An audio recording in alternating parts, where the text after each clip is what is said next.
votes by faculty council and discussion.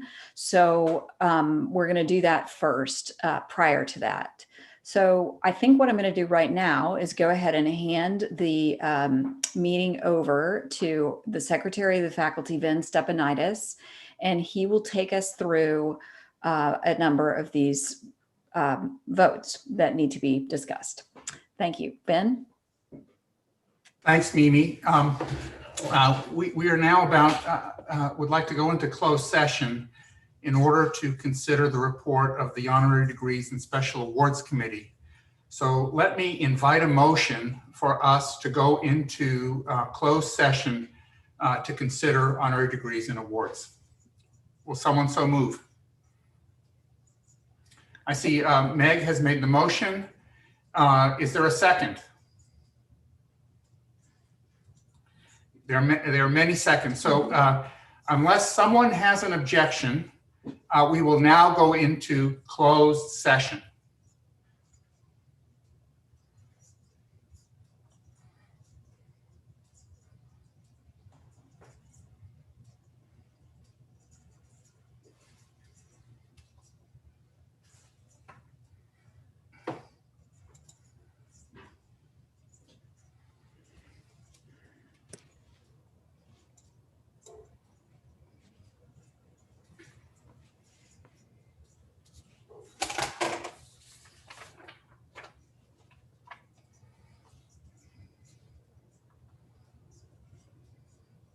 Goofy. I think you can go ahead now. Okay. One question, Lisa Jean, is it possible to allow people to unmute themselves versus us having to unmute? I don't believe so. You can send me a note directly in chat or raise your hand. Raise your hand and I can unmute. Okay, so that's what we need to do. I'm getting a couple of messages from people wondering about that. And so that's what we'll do, is just raise your hand if you need to speak, and then we'll go from there. And can we go down the list and just unmute everyone in that way or not? It's possible, yes. Yeah, let's just do, yeah. Okay, so yeah, so Lisa Jean, you're going to start unmuting people, just going down the list. So Correct. Then we'll have a more open meeting. Okay, correct. Terrific. Okay, so we should have this resolved from everyone. I just, before we get started on our next piece, I just want to say something about it. Professor Melinda Beck from Nutrition, who heads the Educational Policy Committee, is bringing forth a resolution about amending our syllabi, and in a way, in order to give students regular information about mental health resources on campus. I think this is really terrific. It mirrors a resolution that was approved by the Student Faculty Senate, and really originates with students and their concerns about that their colleagues understand where mental health resources are on campus. So with that, I will turn it back to Vin so that Melinda can present this resolution. So let me begin by asking staff to put the resolution up on the screen, and then we can ask Melinda Beck to just talk about the resolution. This is a resolution 2020-6 on amending guidelines for course syllabi that is being brought to us by the Educational Policy Committee. So Melinda, can you talk about this? Yes, so thank you. So I'm here as chair of the Education Policy Committee in support of Resolution 2026, which you have already seen and is presented here. The EPC committee is unanimous in support of the resolution, which amends the guidelines for course syllabi. This resolution is meant to provide information on CAPS, ARS, and Title IX resources on all syllabi, with recommended language provided by the Office of Undergraduate Curricula. This is an equity issue with ensuring that all students are made aware of resources for counseling and psychological services, accommodations to improve and enhance accessibility to courses and coursework, and UNC's commitment to promoting a safe environment for students. Providing these resources frequently in course syllabi will benefit all students, enabling them to have the support and accommodations they need to be as successful as possible and to help destigmatize the use of these resources. Therefore, the EPC supports the resolution and is now asking the Faculty Council to pass Resolution 2020-6. Thank you.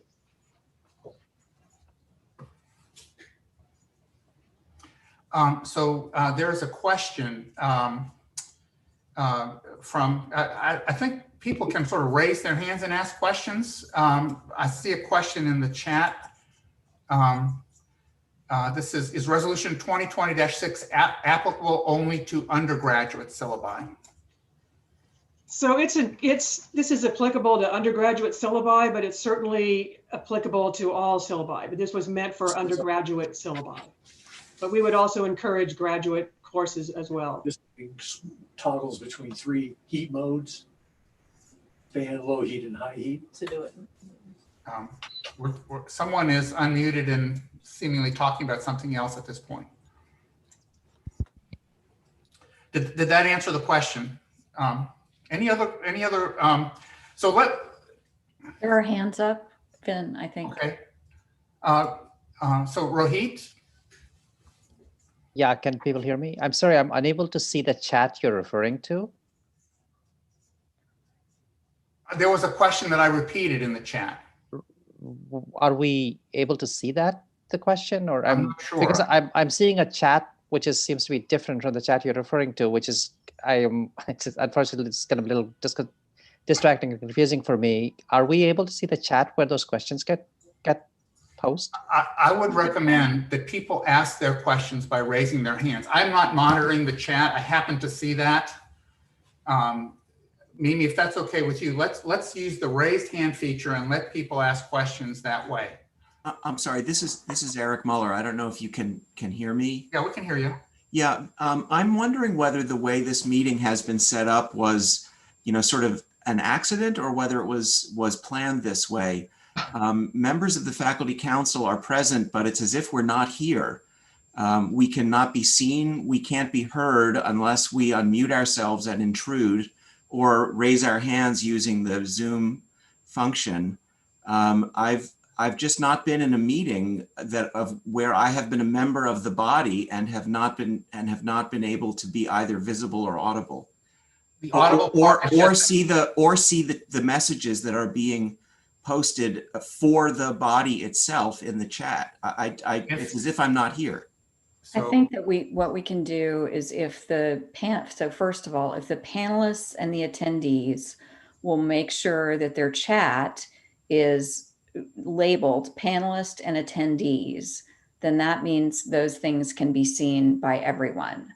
What may have happened is that the panelists had their chat, had it only on panelists. Mm-hmm. So in terms of the viewing part, I really am not sure what to do about that. I can explain that. Every one of our Faculty Council meetings, except the last one, has been this way.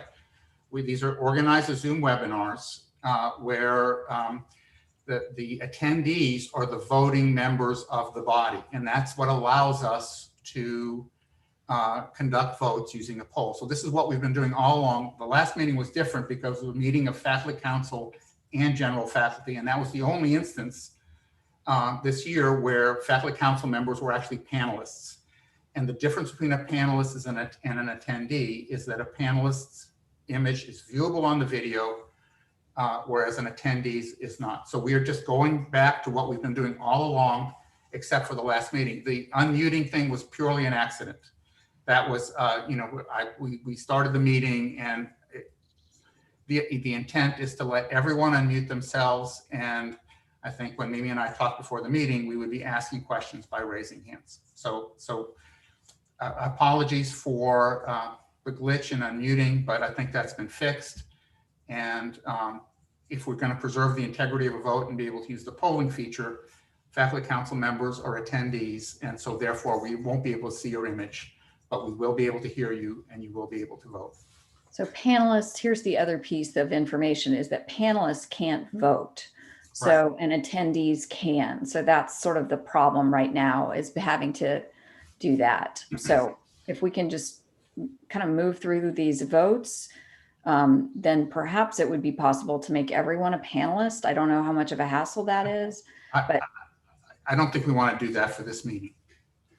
So let's move on with the votes. We do have really important information coming. We have a group joining us at 3:30. So if we could kind of keep going, nothing is ideal in this world right now. So let's keep going.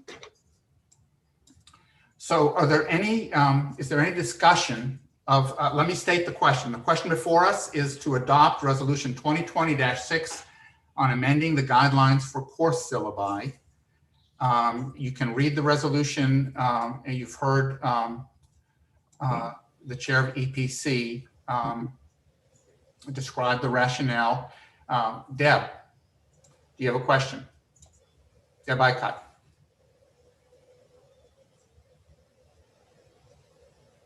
Deb, you might be muted. So I have a real concern about the way this meeting is done, because you know, as faculty council,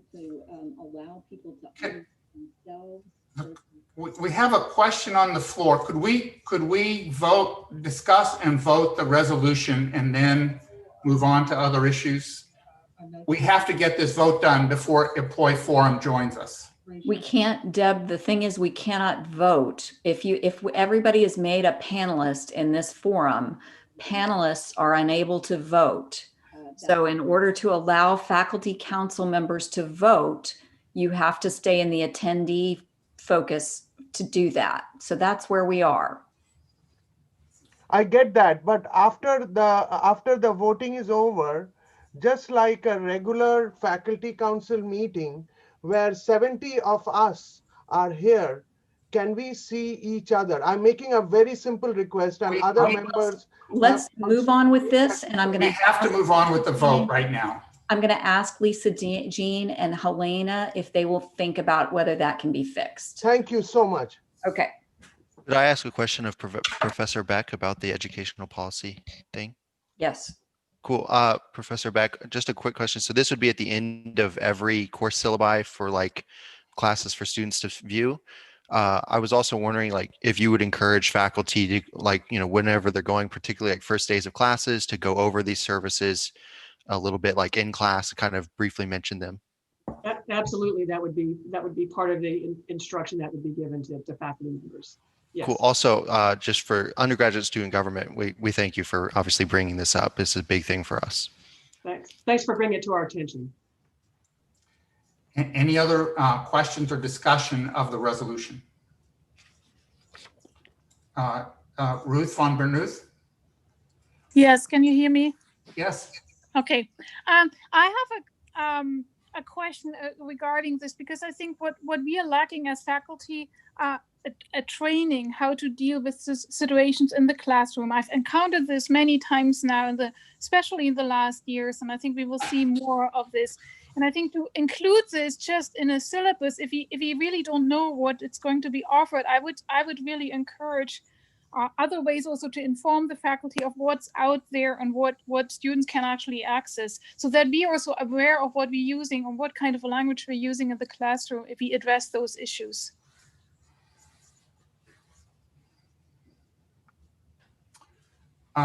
Melinda, do you want to address that? Yeah. Yeah. So, I mean, I think that should be part of faculty training. The information on each of these resources is in the Office of Undergraduate Curriculum. So any faculty member can go and look at those, you know, at potential wording and what services are offered. So, yeah, I mean, I think it's important that students have ready access to it, but also that faculty, you know, become knowledgeable about what these services are. So I would agree with that. But this is just a resolution to make sure that students everybody has access to this information as a student. Let me also ask, could Lisa Jean, could you scroll up so people can see the resolution?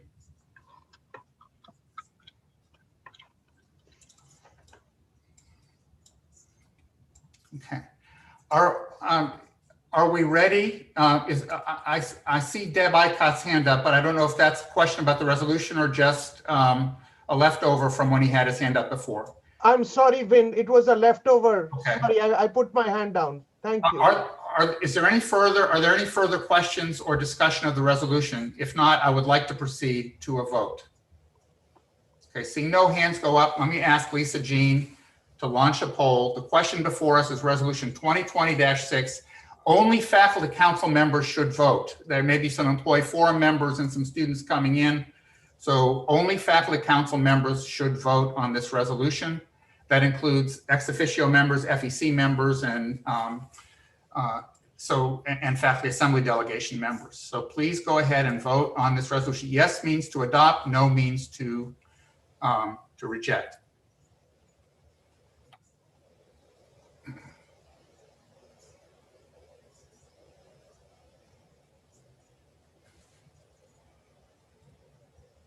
Jesus Christ.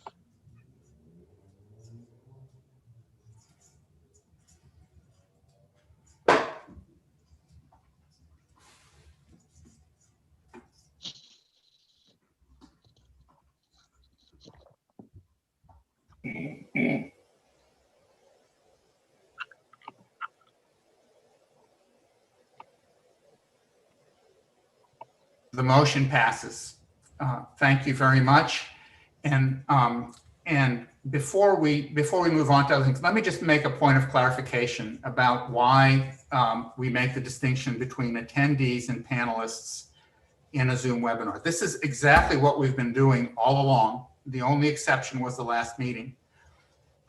Panelists include presenters, and often presenters at our faculty council meetings are not voting members of faculty council. So what we're trying to do is create a situation where we can maintain the integrity of a vote and be ensured that people who are voting in the poll are only faculty council members. That's why non-faculty council members are watching this on YouTube, and why we make panelists often include people who are not voting members. We could allow panelists to vote, but then again, we'd have a mixed bag of people voting in the poll who are voting members of faculty council and not.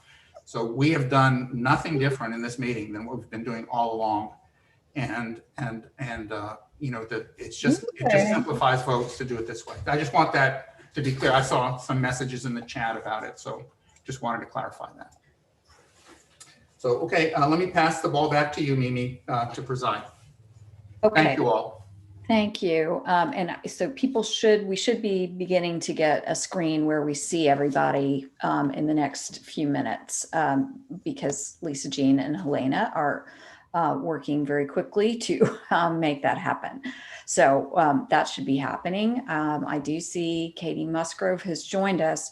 We have on our agenda an update from Elaine Westbrooks of the libraries, but Elaine has agreed to be very flexible today. And to give her report at the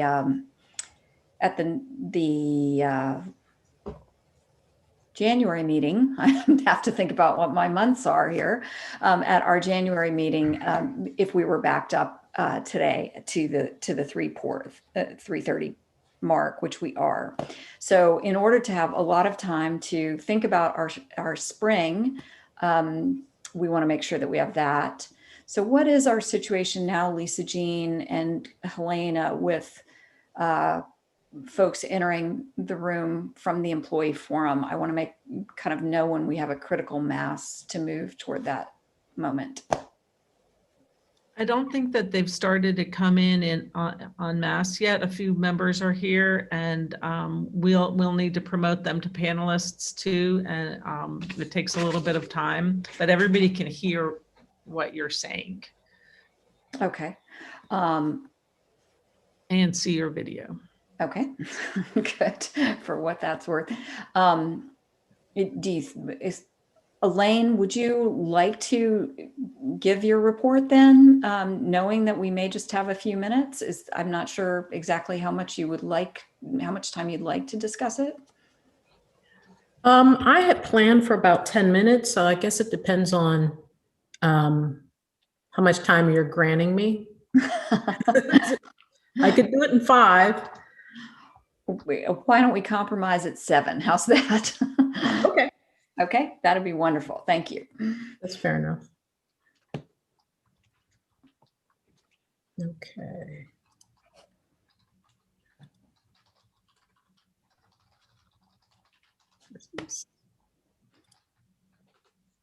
And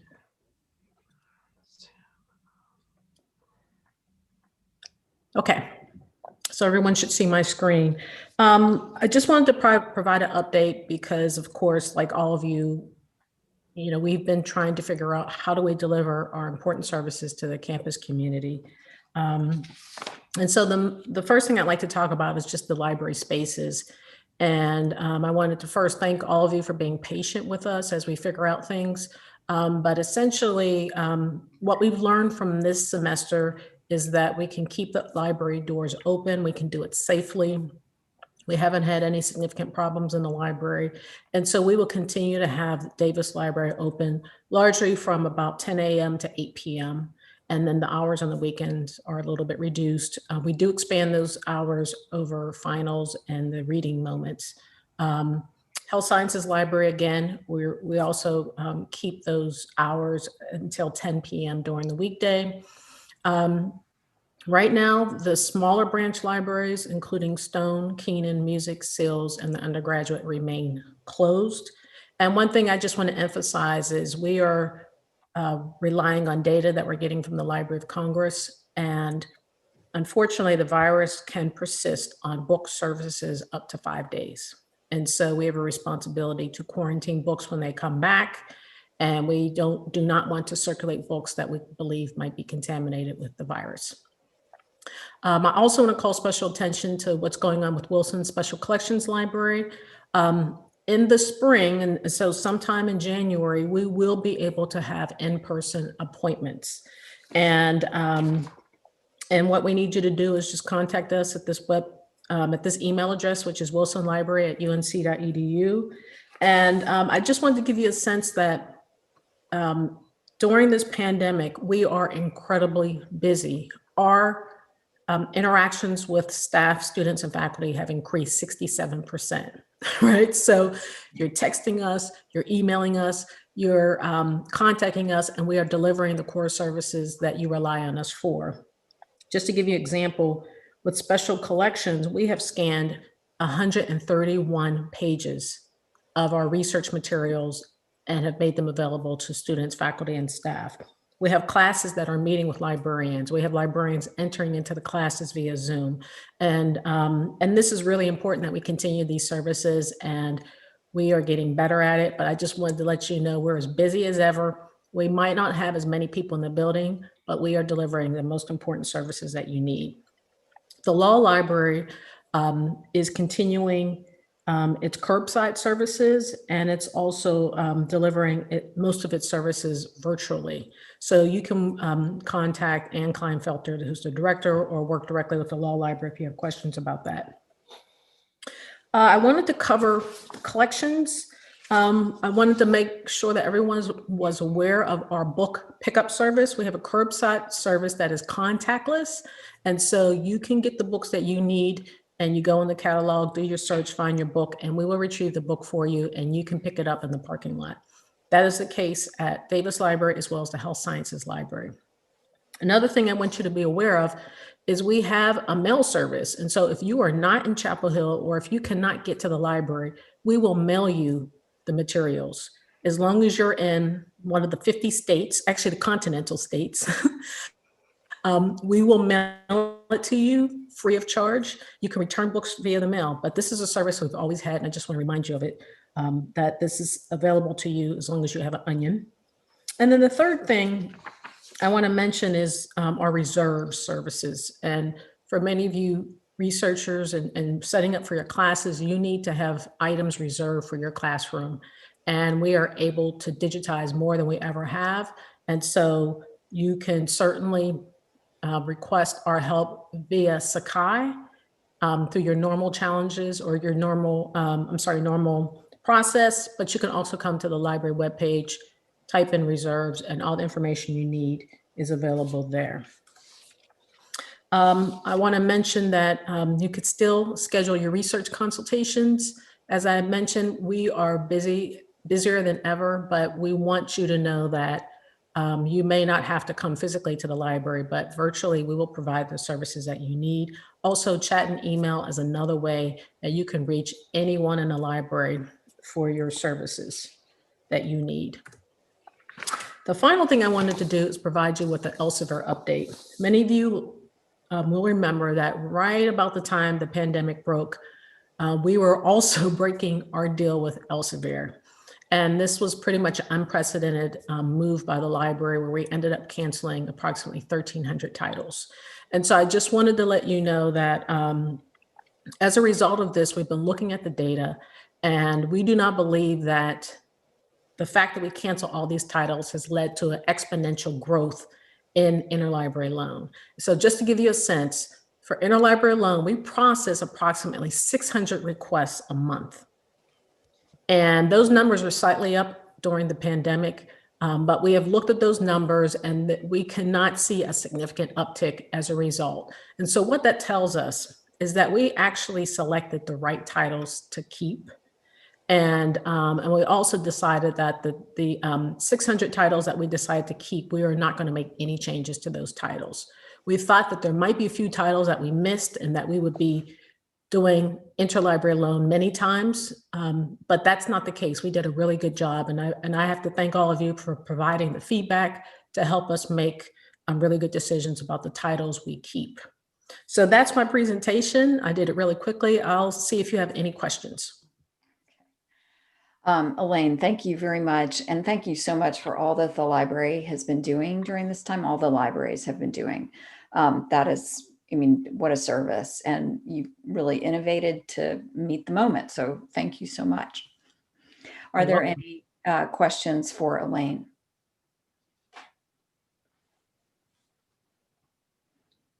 Okay. I see Barbara has one. Barbara Entwistle. Yeah. Hi.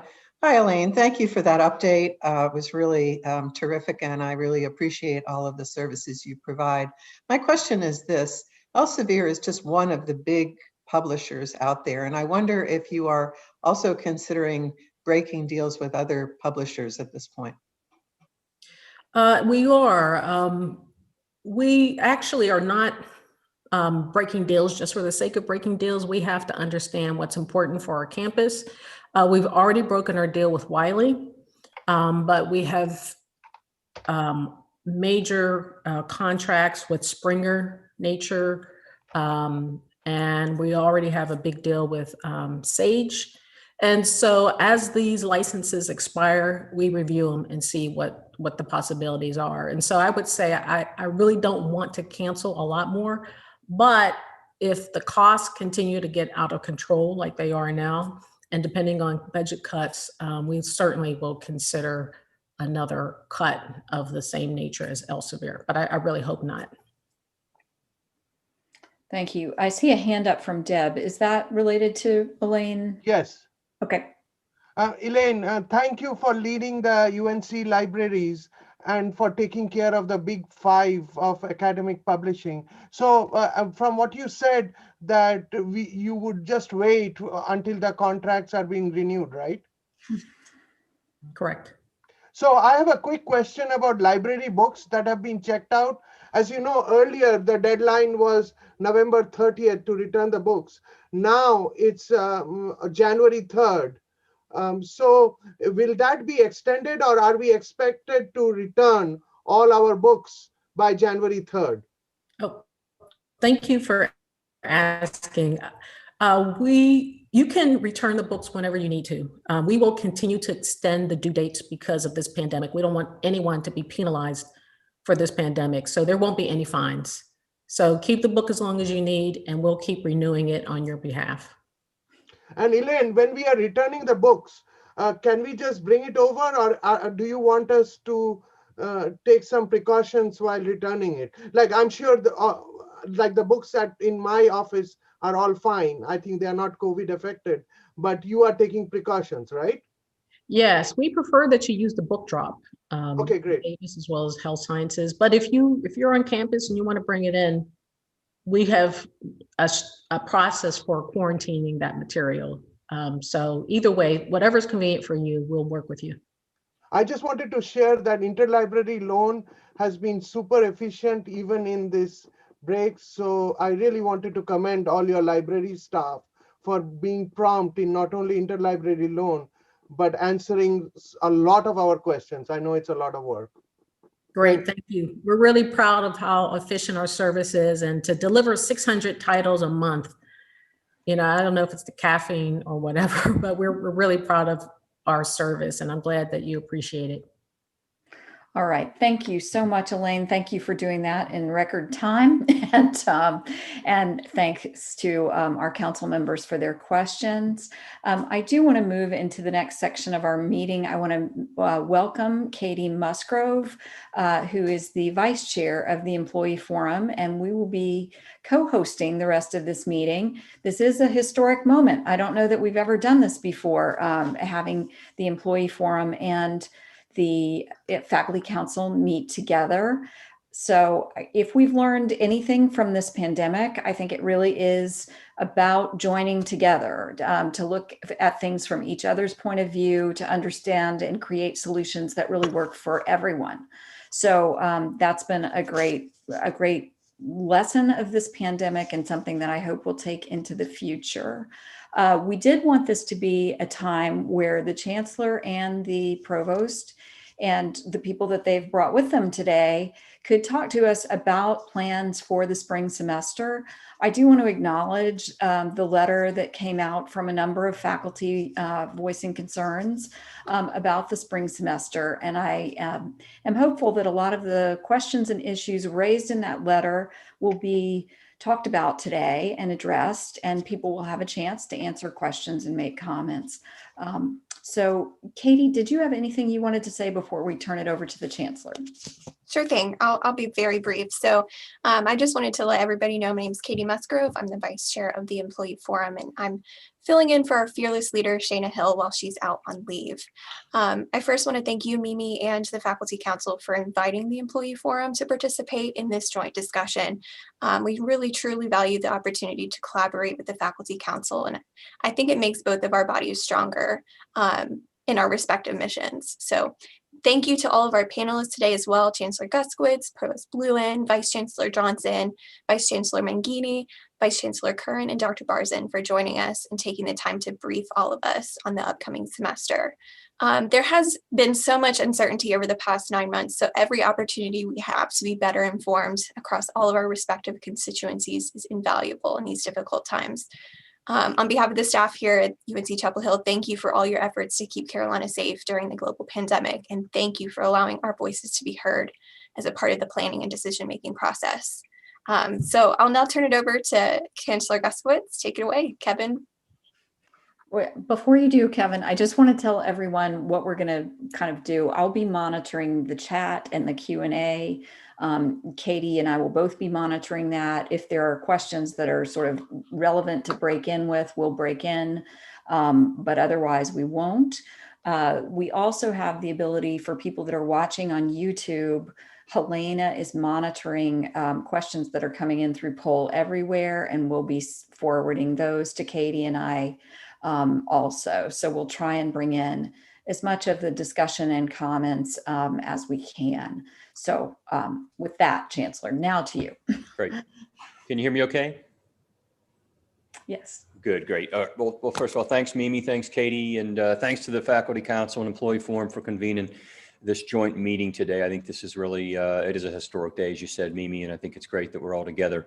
I also just want to say a big thank you to our faculty and staff for all that you were able to accomplish this past semester, and thanks for your time, effort, and the grit that you've really put into this fall semester, as well as for the planning that's been done for this upcoming spring semester. I know many of you have played a major part in that. In a global pandemic that's threatened all of our lives, your work has made it possible for us to continue our mission as a leading global public research university. And I know that many of you are separated from family members, caring for children who are doing remote school, and also worried about the health and safety of your loved ones. And so to each of you, I just want to thank you for continuing to do your jobs every day, and in many cases working harder than you probably ever have. So we're grateful for all that you've done. So as Mimi and Katie have already said, we're really here today with members of the leadership team to provide an update on planning for the spring semester. And many of you have already heard the details of our plans before in different meetings. I know that we've also sent out a number of campus messages, and but we really want to sort of go through this more thoroughly for everyone today and answer questions. But I mean, I'll just kick it off before we'll pass it to Provost Bluen here in a few minutes, but I just want to say that a lot of work has been done for this spring. And we've been studying what we did during this fall semester, leading into the fall semester. Some things went well, and obviously some things did not. And we want to talk a bit about that and how we've learned from it. I mean, what went well? Well, we could really start by recognizing that 1,500 students continued to live safely in our residence halls throughout this fall semester, and over 10,500 students lived off campus, the vast majority within about a half a mile to a mile radius of our campus. And we conducted many graduate classes in person, while our research labs, our libraries, as you just heard from Elaine, Westbrook's remained open. Our dining halls, recreation centers, and the student union remained open for our students, faculty, and staff that wanted and needed access to those resources. And I could probably spend an hour talking about the incredible job that our campus health team did to make sure that our students, faculty and staff were safe on campus by working long hours and long days. So thanks to that team and Ken Pittman and all the work that they've done.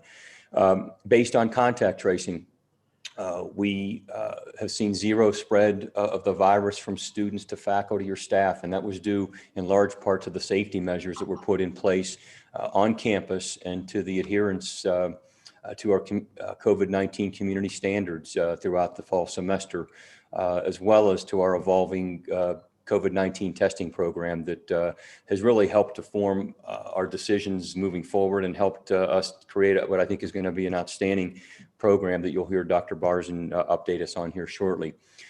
Yet there are things that did not go well. And you know, we've learned from our experience and the experiences of other universities across the country, including many meetings that I've attended, that Bob has attended with our peer presidents and chancellors and provosts at other AAU and APLU institutions about what worked well on their campuses, and also about how they are preparing for their spring semesters. Many of them preparing for it and planning to have a spring semester that looks much like ours is currently planned for.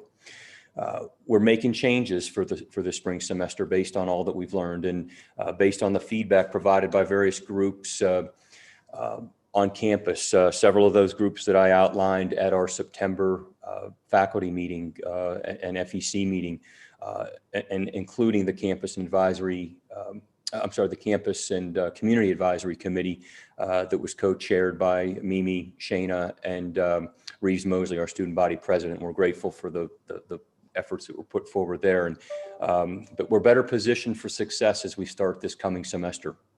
The spring calendar, as you know, has been pushed back 2 weeks to January the 19th. We will not have a spring break, but we've built in wellness days throughout the semester, and that really came with a lot of thought and deliberation amongst many people on our campus, including our CCAT group, which we'll call it, which is that advisory committee that met on at least 10 occasions. Approximately 20% of our classes are currently planned for in-person instruction compared to about 40%, 35 to 40% that we started the fall semester with. We'll have a robust asymptomatic testing program that, again, you've heard about and you'll hear more about today. And I sent an announcement out early last week about this, and we've been updating our website, our Carolina website on this plan, and Bob will touch on it as well. Every undergraduate student will need to produce evidence of a negative COVID test upon re-entry, and many students will then be tested twice a week throughout the semester. And all students will be tested at least once per week. And we heard loud and clear from our community, our faculty and staff and students, that this was important and that this should be part of our plan moving forward as we're bringing people back for the spring semester. This is a significant shift from the fall, and again, we're grateful that we have a team that's been leading this, that brings a lot of expertise to this. And Dr. Barzan is the individual that led our program over at the Ambulatory Care Center all through the summer and fall, and again, brings great expertise. On-campus housing, I think everyone knows we're going to have single occupancy in those residence halls. We'll have approximately 3,500 students in residence. That's compared to 5,800 that we started with in August. And so it's about 2,000 more than what we had throughout the fall semester. Our infectious disease experts believe our asymptomatic testing program will identify cases and any trends earlier as we were able to accomplish in mid-semester here this fall with our pilot surveillance testing program, and would help to stop the rapid spread of a virus into clusters. We'll have strike teams, as they're being called, in campus health that will test close contacts in residence halls if there is a cluster. And we have significantly increased our quarantine and isolation spaces to accommodate suspected or positive cases. So we're confident that we have that if we have clusters, we'll be ready and we won't have to send students home as we had to early in this fall semester.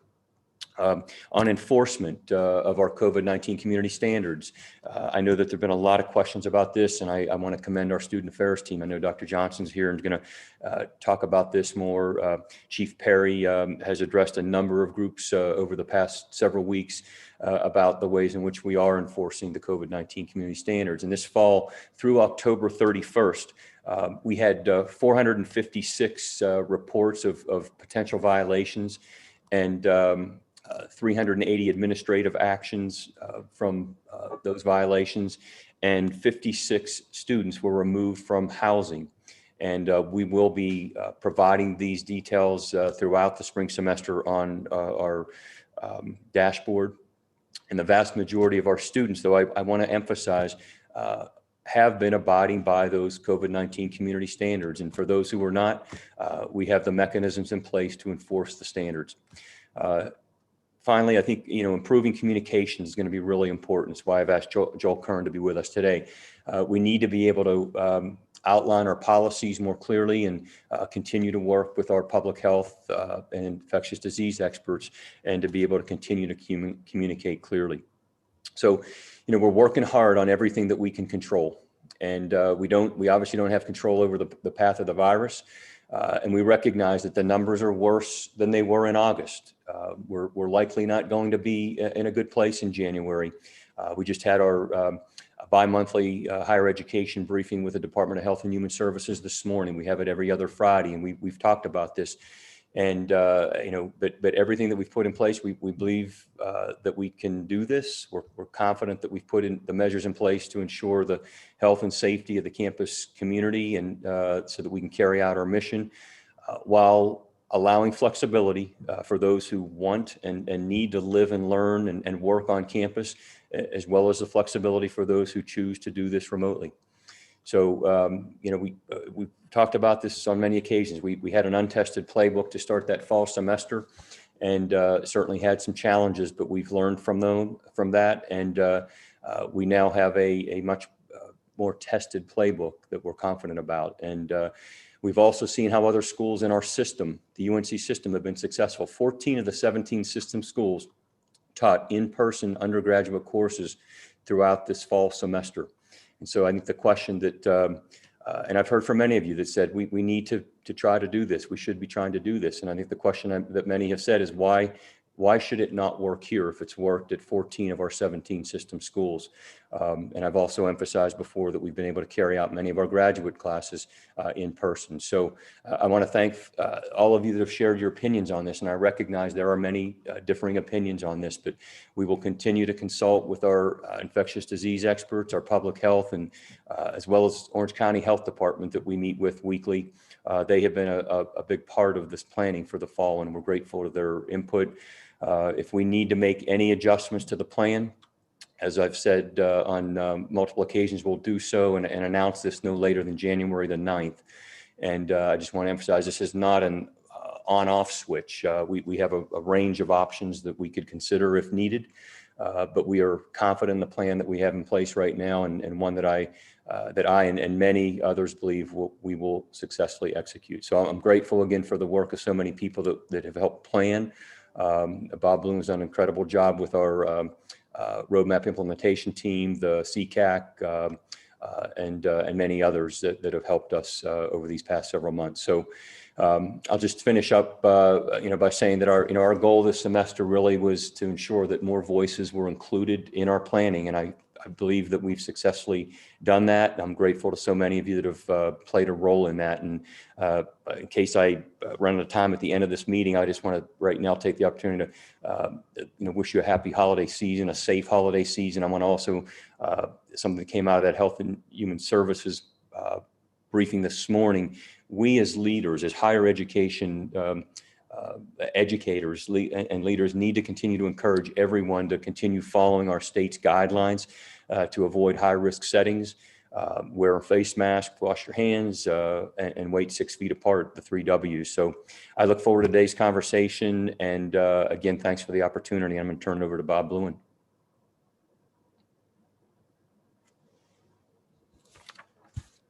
Thank you, Chancellor, and Mimi and Katie, thank you very much for the opportunity to present today.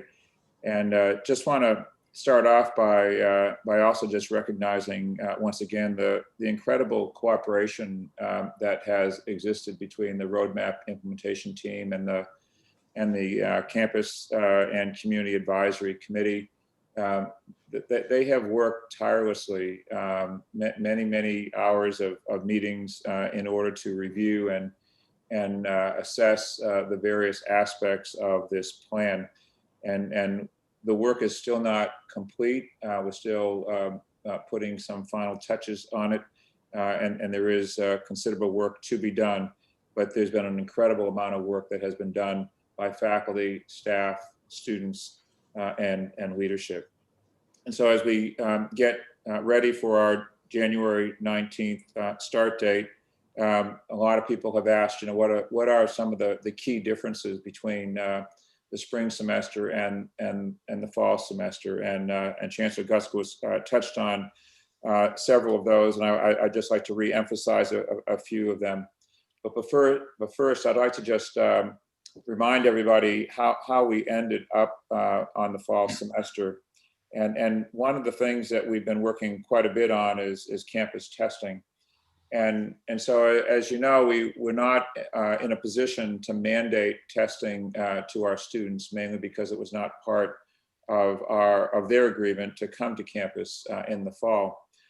But we instituted a fall volunteer testing program that was present at the Student Union Building. And what was remarkable about it was the level of participation of our students. By the end of the semester, we had over 16,000 tests run out of the center. And what was also equally remarkable is that 85% of those tests were performed on students that were living off campus. As you know, the majority of our students in the fall were living off campus. We only had about 1,500 students on campus, and those were students who had a specific hardship. And so the majority of our students, just as it will be in the spring, the majority of our students will be living off campus within the Orange County, and particularly in Chapel Hill and Carrboro. And the positivity rate of all the collective 16,000 tests that were run was approximately at 0.005 or 0.5%. And so, as you know, currently in the state, the positivity rate has been creeping up beyond 7, 8, 9%. Orange County continues to be quite low at around 3%. But the campus student positivity rate was right around 0.5%. And I just want to congratulate our students, for their compliance and their cooperation throughout this whole period.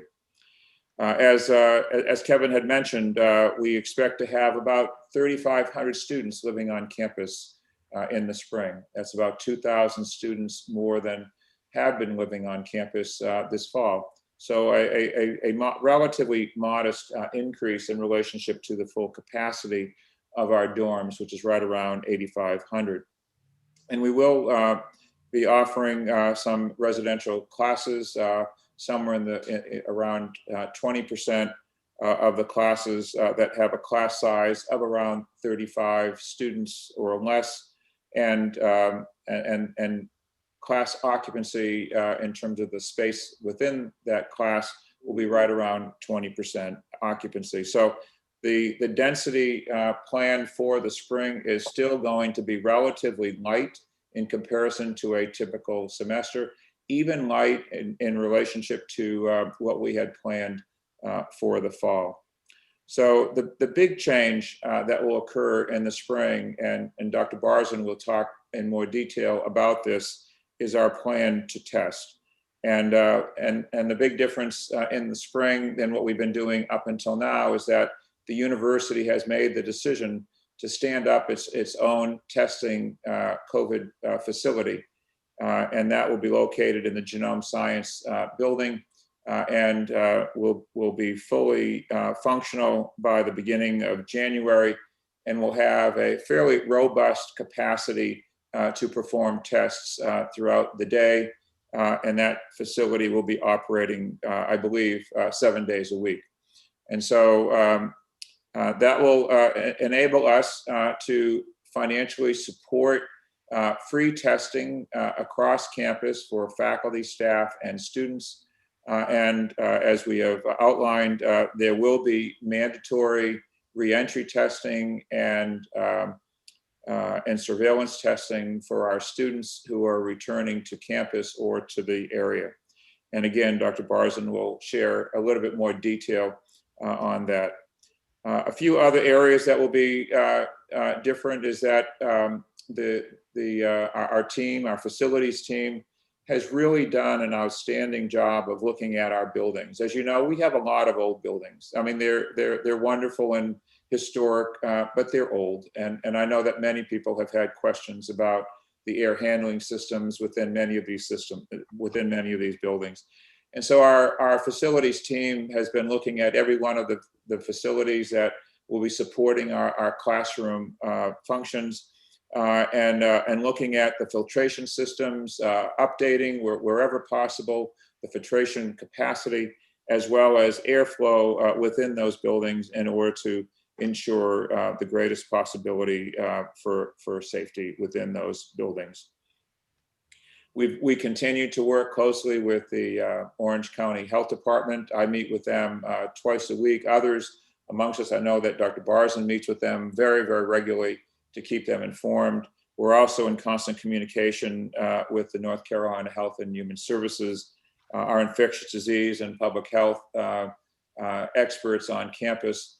And whatever decisions are going to be made in the future, they're going to be made with respect to broad input from a lot of people across the university and also across the state.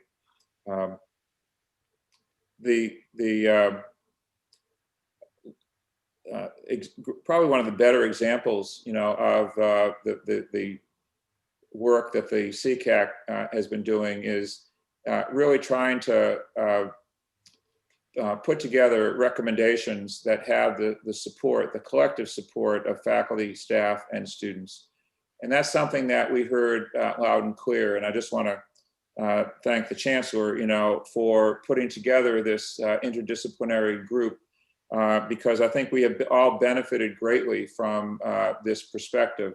And certainly one of the examples of that was when we were trying to address wellness days. And this was not an easy issue for us to resolve, because faculty had one position and students had a different position. And throughout the course of the discussions within the CCAC, they were able to come forward with some general recommendations that we were ultimately able to adopt that everybody seemed quite happy with. So I just wanted to give that as an example of how the work between the roadmap implementation team, the CCAC, providing advice to the chancellor and to the chancellor's leadership team in making recommendations that would ultimately find its way into the spring plan. Let me see if there's anything else that I need to mention here. So certainly we will be watching very closely, just as I think all of you will be, the changes that are taking place with regards to cases and positivity. Certainly, we're looking around the country in examples like California, where they're tracking very closely COVID hospitalization occupancy rates within their institution. We will be doing that as well, staying very closely in touch with our UNC healthcare system, along with positivity rates within the state, and also looking at what's going on within the county and on our campus. So a lot of information, a lot of data will continue to inform our plan.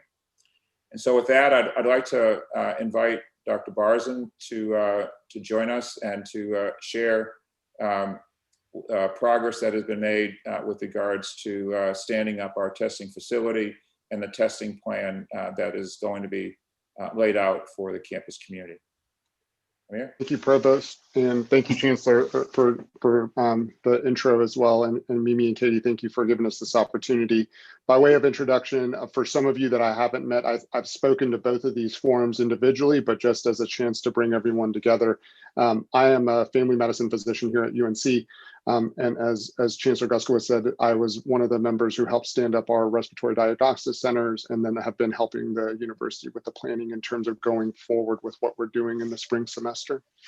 It's been a really concerted effort with a lot of amazing team members across the entire university that have been working a lot of hours to make sure that we're putting together a plan that seems safe and that also allows for the most flexibility. And so just to give you a little bit of overview on what that is, and I think that our Provost Blowen did a really great job of outlining what the principles were that got us to this point, but also to try to talk a little bit more about the plan going forward.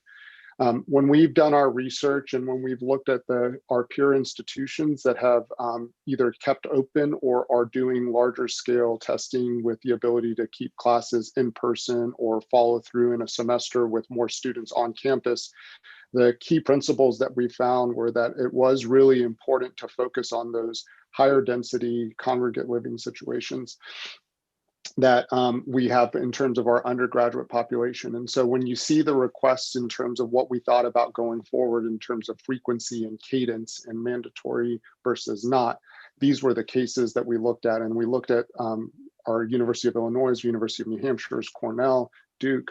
We talked to a bunch of people from across the country to figure out how best to do this. So when we marched out our plan, we started with the undergraduate population because, again, in learning from our peer institutions, the uptake in terms of positive number of cases was much less in faculty, staff, and then also graduate level students. And so we focused on trying to see what can we do when we're starting with an undergraduate population first. Hence the ability to say that those living on campus, taking classes that are going to be in person or that live in settings larger than 10 people will be tested 2 times a week. And then our other undergraduate students that are in the area that are doing, even if they're doing remote learning, but that live in the Chapel Hill and Carrboro area, will be doing once a week testing. And we think that that gives us a very good glimpse into what is going on in the community, but also what is going on in our undergraduate population at large, and gives us the ability to be flexible to scale up or scale down, given the degree of spread that we may see or we may not see.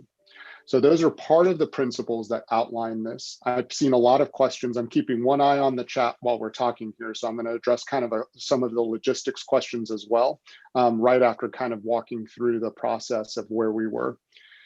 So to get us to the point that we are right now, what we've done is we've identified 3 testing sites that we have. Our program at large is going to be called the Carolina Together Testing Program. Our testing centers are isolated in different areas on campus, but give us maximum flexibility to do a few things. One, when we talk to our partners about how they've done this, there's been variability in the scale of number of testing sites that they have available. And then also then going through in terms of watching as well, in terms of being able to see if there's more testing sites, how much variability there is there. And so I believe that part of what we're trying to do here is make sure that we have consistency across the board. So we have 3 testing sites that allow for maximum flexibility in number of people coming in without having too many people congregate.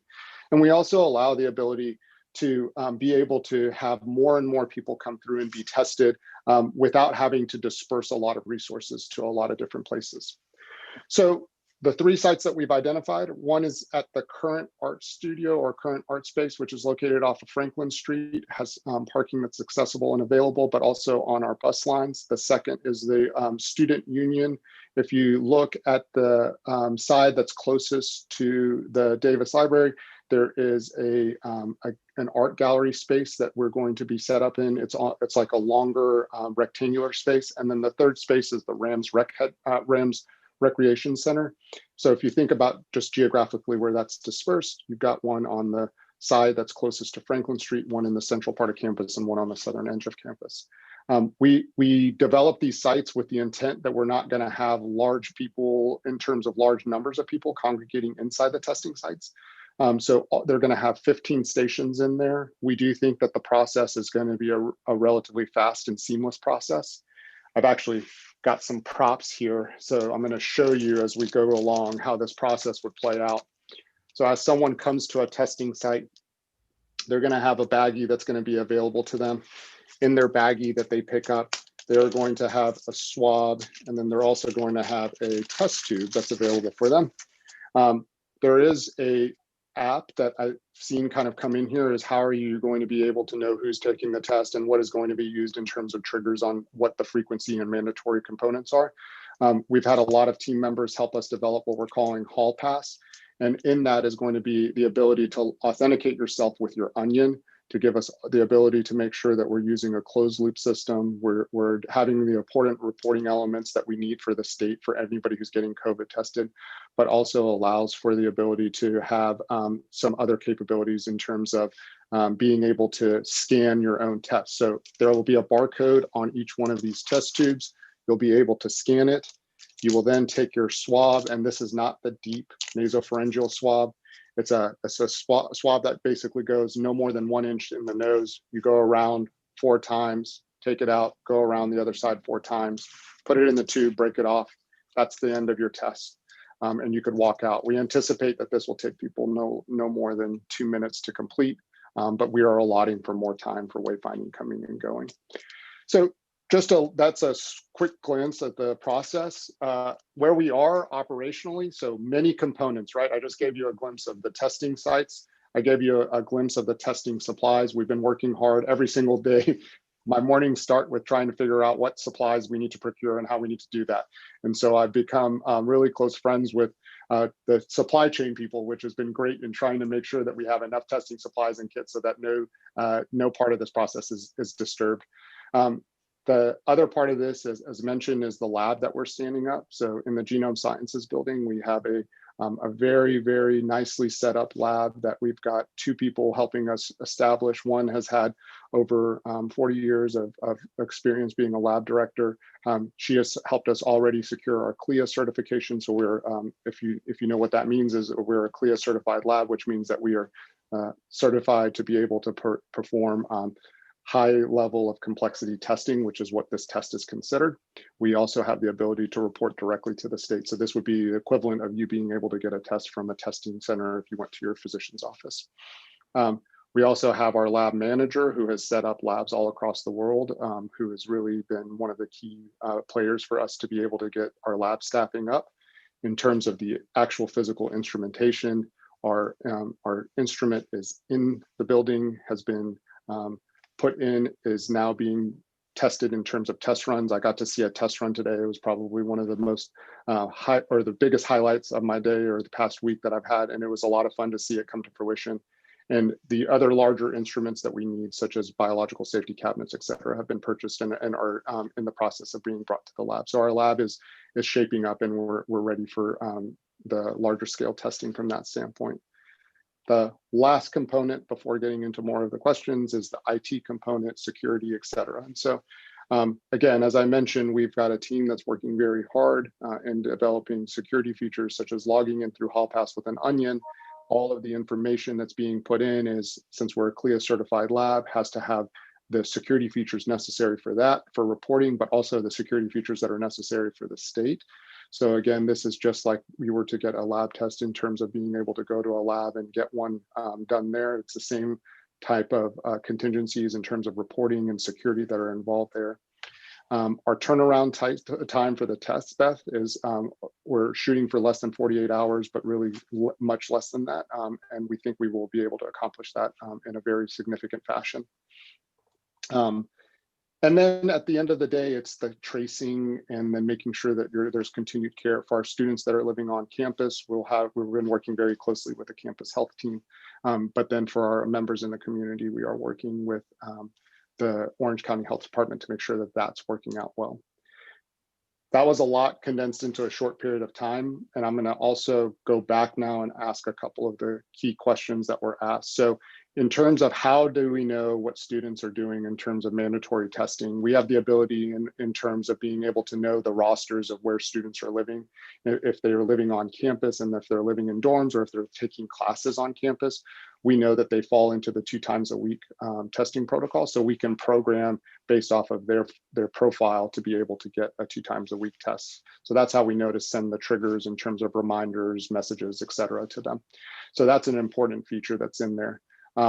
This is a web-based phone application, so it's not a traditional app that you would buy from the App Store. So there is flexibility in being able to use for people who don't have the access to a smartphone.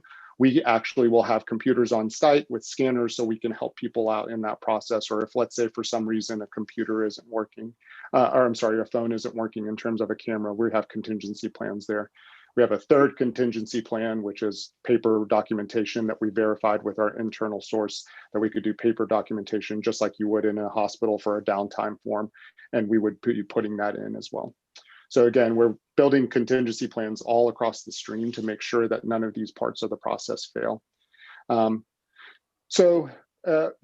is part of that process. That talks a little bit about the mandatory component for the students. One of the things that I really think is very important is the ability to give this access to our faculty and staff. And that is really important for all of our employees to be able to access testing if they would like to. And that's why we have a built-in component in terms of voluntary testing in there. There's a couple of questions that are coming in here, and especially noting slow COVID NC. When we've talked to our internal team in terms of the IT components of that, it doesn't work very well on college campuses. The reason behind that is because of the way that the system has been pinging back and forth. There's actually also a little bit of concern in terms of being able to talk about exposure and what is an adequate exposure for someone versus what is not, and sending messages that are necessary versus unnecessary.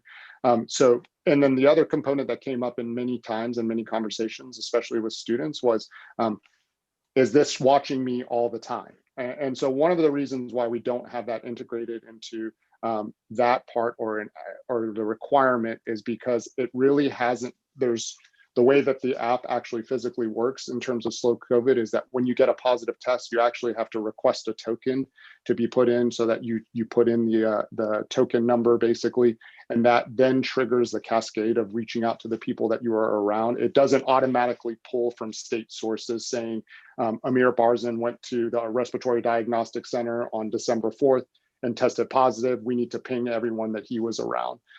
So some of this is a second and third level step that we're not very sure if it would be very helpful. And again, for a lot of the security reasons that we've heard in terms of being able to protect privacy, we haven't yet used that. I'm seeing a couple more questions that are coming in about vaccines, and I'm happy to pivot to that if we want to, but I'm also happy to take questions about this too. Maybe we can take a break, just take a break for a minute and get some of these, because some of these questions are also for the chancellor and the provost. Great. So it might be useful to just take a break and kind of have a little open discussion and then come back. Does that sound reasonable? Katie, what do you think? Yeah. Good. Okay. So one of the questions in the chat that seems to be very important right now is this question really for the chancellor and the provost about an off-ramp before the start of the spring semester and what those metrics would be that would trigger an off-ramp. And I'm going to expand on it just a little to ask, and what sorts of things, what would an off-ramp exactly look like? What are the sort of choices that would be considered in that moment? So we're, as I mentioned earlier in my comments, we're working closely with the Department of Health and Human Services, with Orange County Health Department, with our own infectious disease experts. And so this is going to be an evolving situation. We'll be working closely with them as well as with the system office to see if our plans would need to be adjusted. What we're being told right now by everyone that's been part of this planning process, including those that I just mentioned, that we will have a safe living environments for those 3,500 students. Remember, we will have students living in those residence halls even over this winter break. We have international students and those who don't have, that this is their permanent home. And so, no, we don't have one specific metric. We've been told, I've talked about this in a few meetings over this week, that there is not one specific metric that we're being told we should be leaning on as we would make any decisions. We'll continue to monitor the path of this virus and continue to engage these experts across the state and here locally on our campus. But if you were to have an off ramp, let's imagine that the positivity rate in Orange County skyrockets and it's 11% on January the 9th. And, you know, right now it's under 3% is my understanding as of today here in Orange County. So, you know, there's some dramatic shift that happens. Is the only option we just pivot and stay remote for the entire spring semester? Or is there an option of delaying a couple of weeks before people come back, or letting people come back, but going remote for 3 weeks? Or what are the kind of options for that? Yeah, I think there's a range of options. I mean, one of them would be that we would, handle it on a week by week or, basis and decide to go remotely potentially for some period of time. But again, as both Bob and I have mentioned, right now it's about 20% of the classes are going to be taught in person. These are relatively small classes, under 35 people in classrooms that are very equipped to handle what we have planned for. Remember, part of this is everybody on campus. We've seen no issues on our campus in our classrooms, libraries, dining halls, etc. With people abiding by the COVID-19 community standards, that we do not see a transmission of the virus. And so we have to be certain that we have our residence halls in order and equipped to handle that if that were the case. Bob, I don't know if you'd add anything to that, or Amir, or anybody. I mean, we've all been at the table for many conversations around these issues. Yeah, I would agree that the density is going to be quite low to begin with, we feel that we can support that through the testing program, certainly a lot of universities have even in the fall semester taken a week or two reprieve and gone only online, and I'm sure that would be an option if that was necessary, but that certainly is something that would be considered. I also want to bring in this comparison to the University of Michigan. So they have had a difficult last few weeks, I guess, or last month, and they are drastically changing their plans for spring. What do you know about their plans, and what is the relationship to what they're planning for spring and what we're planning for spring? I do not know specifically what their plan is.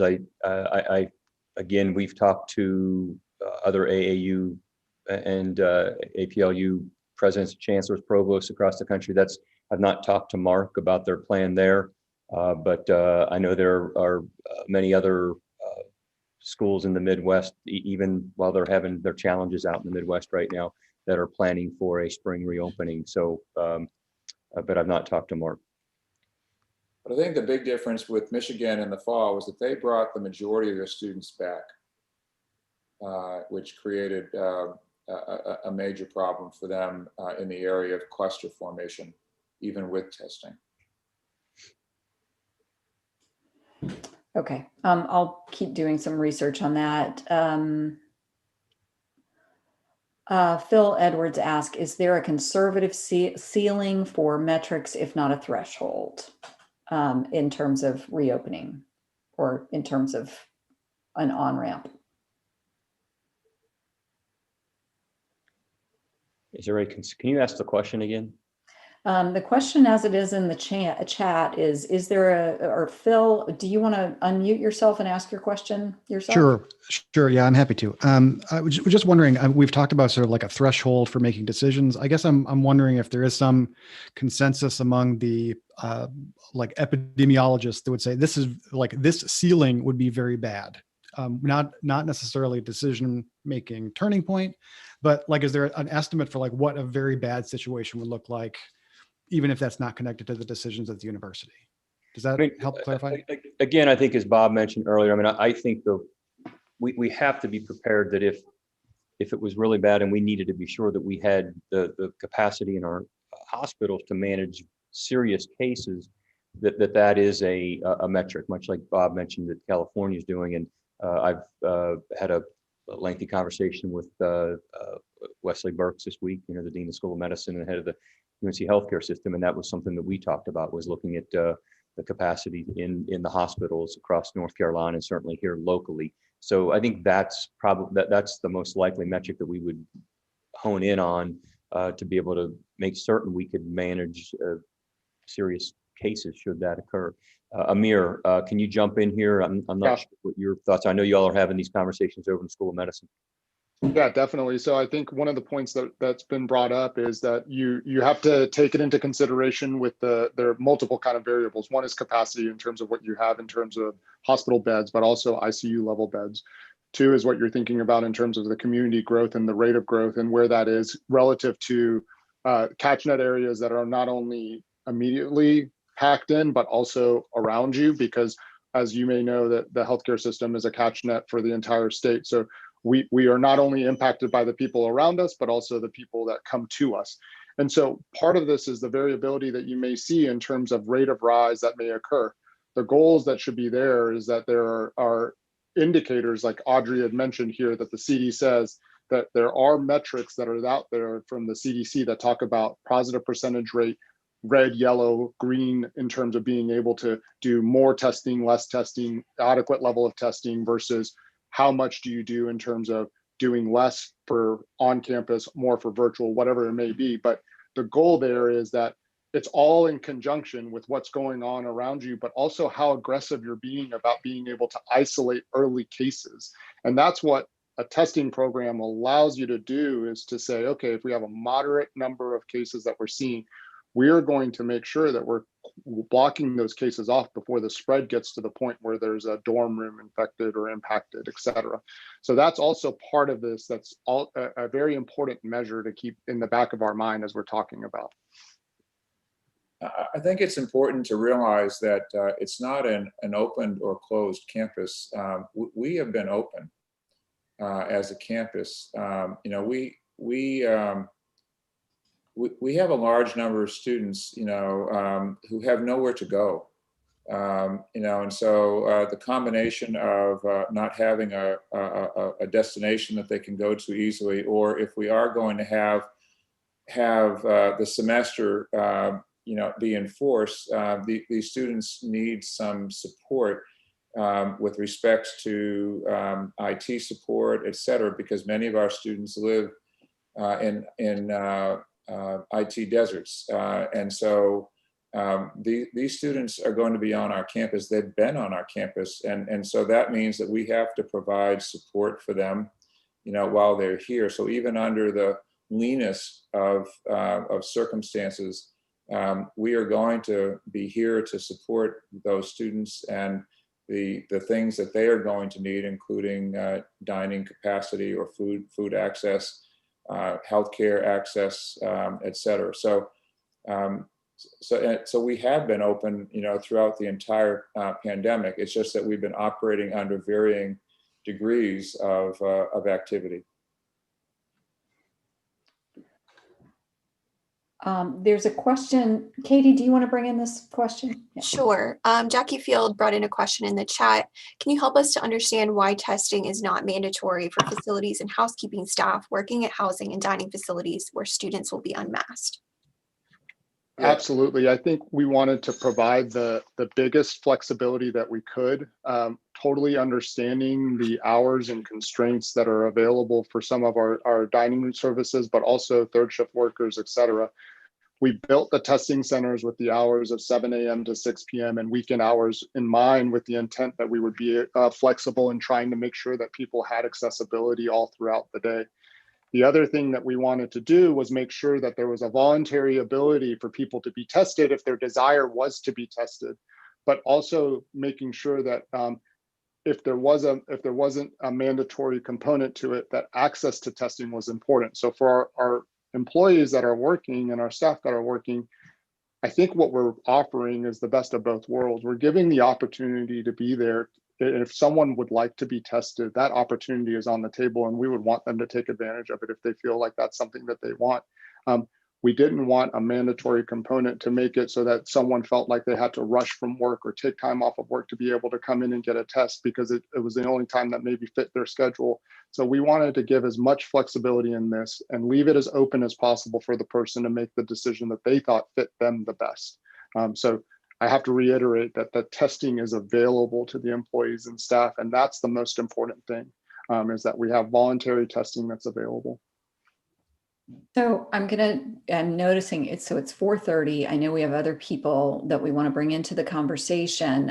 Some folks in the chat are bringing up things that are related to pandemic community standards, enforcement, that sort of thing. So maybe we can move to that. Some folks have brought up questions about vaccines. My guess is that we're going to know more about vaccines in coming weeks. And so maybe we should put that on our agenda for our January meeting to get an update on vaccines, if that's okay with everybody. Is that amenable? Yeah, and Mimi, I think we'll have a lot more information come January. I think you and I talked a bit about this. Dr. Weber provided a really nice update for us in a meeting earlier this week, and there's very promising news on the vaccine, but I think he'll be able to provide an update for us in January that'll be more valuable than us trying to guess today about where we might be come February, March, April. So I don't know who would it be best for Dr. Johnson to talk about community standards? Yeah, I think, Dr. Johnson done a great job. And let me just add one thing. I just want to say something before I lose this thought about Dr. Barzin. So Amir, thank you. You're incredible. And I think this is a perfect example of a Moorhead Kane scholar, Carolina class of 2006, Dr. Barzin, coming back to Carolina to do great work, helping to solve, one of the grand challenges of our time. So I just wanted to add that in terms of your introduction at the end, but thanks for all you're doing. Let's jump to, yes, Dr. Johnson, Vice Chancellor for Student Affairs, because she's been, again, doing a great job coming in on some of the issues regarding enforcement of community standards. Thank you, Chancellor. Glad to be with you all today. Mimi and Katie, thanks for having us. I too saw several of the notes in the chat regarding testing and community standards, and in particular how we're communicating that to students. So I thought I'd just touch on briefly at the very top that in partnership with our colleagues in University Communications, we are currently engaged in about at least a 6 to 8 week communication strategy to send regular updates to students over email and social media and various channels to support them over the break and get them ready for the spring semester. I know my colleague Abigail Panter already sent out an email this week to undergrads reinforcing several key things for spring. I sent out a message today to all students regarding resources that are available to them over the break period, including dining services, university libraries, campus rec, health and counseling, as well as ways to stay engaged on campus with our campus community and colleagues over the next several weeks, and to develop an exit plan for the holidays, as well as testing opportunities. And then in future messages, we're also going to address community standards and expectations, re-entry and ongoing testing, with easy to follow graphics to be able to identify which group you fall in and the frequency of testing, when and where to test.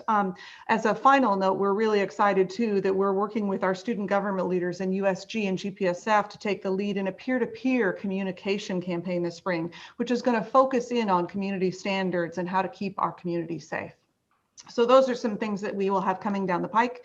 In terms of community standards themselves, I know there's been a great deal of interest with respect to the reports we've received, particularly, and the actions that we've taken regarding enforcement. I know the Chancellor already mentioned how our campus community is doing with respect to adherence to those standards, which we're pretty proud of.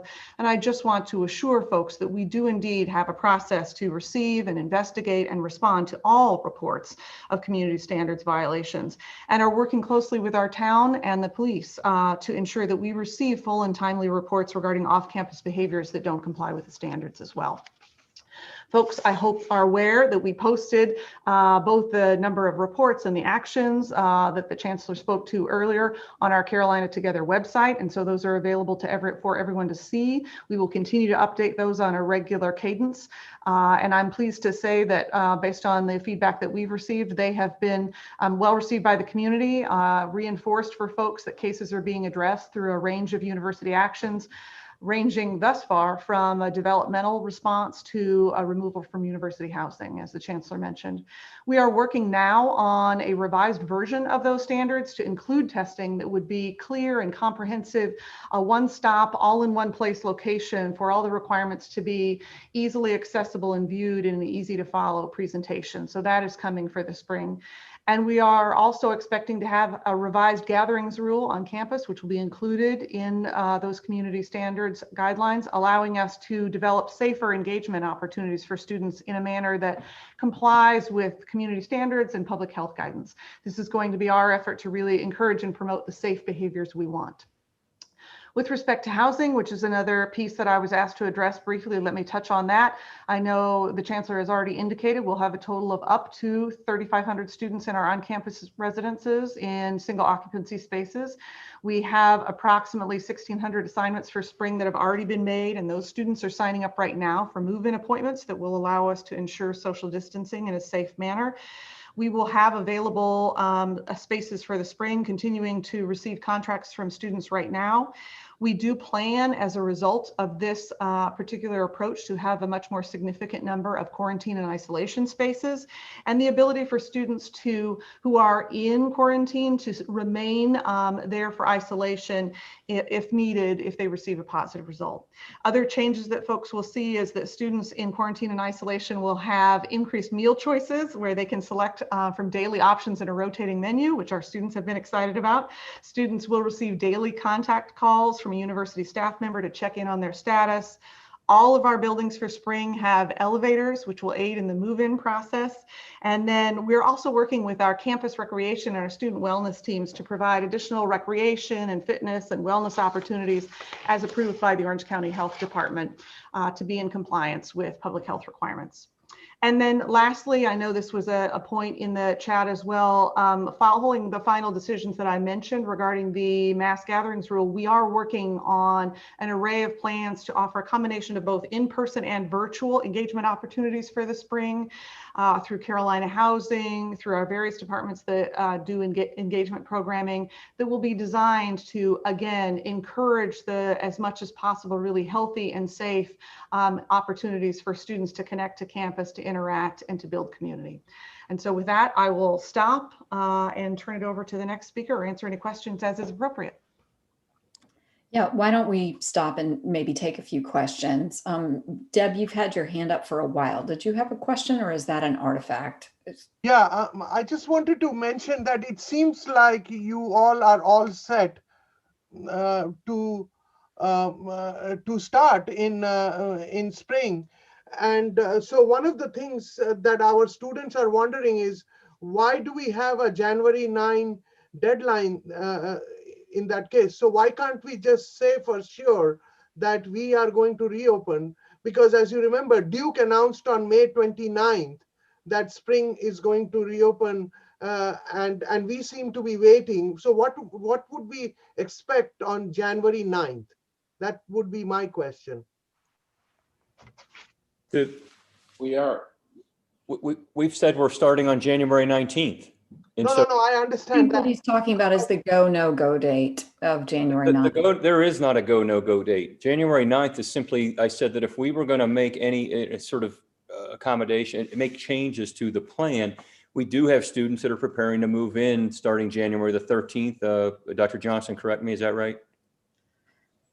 And so we have been responding, over the past several weeks. We did have students saying that, if there were going to be any changes to the plan where, my class that was going to be taught in person might be changed to a later, to not be taught in person, like when would we know that, so that it might help inform those that might want to have a slower reentry back to live in the residence halls. So we set the date of January 9th. So that would give them some time before that, the beginning of the move-in date on January the 13th.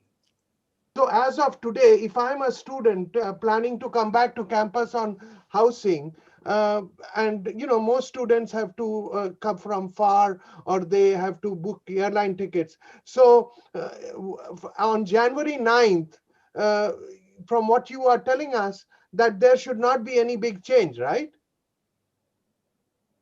As I've understood this conversation, as it has not only here, but as it's progressed over all of these weeks, the idea was that that January 9th was sort of a date at which, if circumstances had changed in some dramatic way and we didn't feel like it was safe for students to return to campus, we wanted to give people students enough time to know that several days in advance.